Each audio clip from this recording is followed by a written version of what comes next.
এই মণ্ডপটার মধ্যেও কিন্তু সেরকম অর্থে ভিড় নেই, কিন্তু অনেকগুলো ভলেন্টিয়ার দিয়ে রেখে দিয়েছে।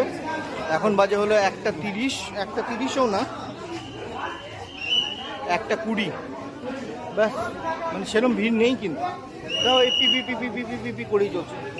ঠাকুর দেখো ভাই, কলকাতা ছাড়া এরকম কোথাও পাবে না। যদিও এটা কলকাতা না, এটা আগরপাড়ায়, আর এটা নর্থ 24 পরগনার মধ্যেই পড়ে, কিন্তু তবুও ধরো কলকাতার লাগোয়া এলাকা, তাই।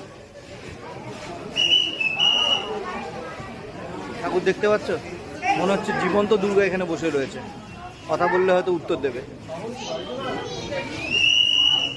মনে হচ্ছে জিজ্ঞাসা করি যে রাজ্যে দুর্নীতি কবে শেষ হবে, আর অভয়া কবে বিচার পাবে।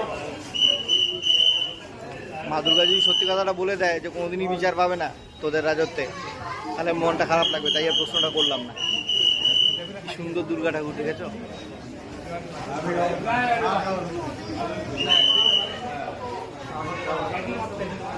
এরকম একটা ঠাকুর দিয়ে, মানে সিলিকন দিয়ে কিভাবে ঠাকুর বানায় জানি না, দেখে তো মনে হচ্ছে একদম জীবন্ত দুর্গা। একটা প্রতিষ্ঠিত মানে অল টাইম থাকার মতন একটা মন্দির কেন বানায় না লোকে, আমি বুঝি না। আমার যদি ক্ষমতায় গুলো তো আমি বানাতাম।